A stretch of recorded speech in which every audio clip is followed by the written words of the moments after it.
Ano ang gagawin mo kung may nang squat sa iyong lupa? Ito ang dapat mong gagawin. Una, mag-verbal demand ka sa nang squat sa iyong lupa. Hindi ka agad magagalit. Sasabihin mo siya ng mahinahon na ang lupa na kaniyang tinitirhan ay sa iyo. Kung hindi siya tutupad sa iyong verbal demand, ito na ang panahon na magsulat ka. Susulat ka ng demand or i-put in writing mo.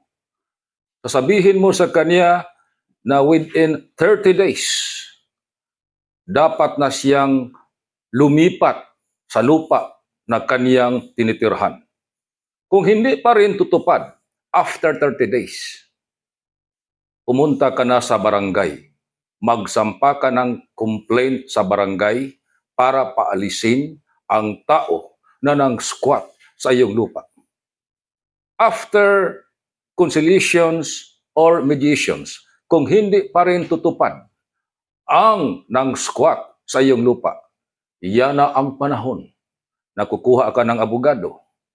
After na makakuha ka ng certification to file action, ito ang panahon na isampa mo na ang kaso sa korte.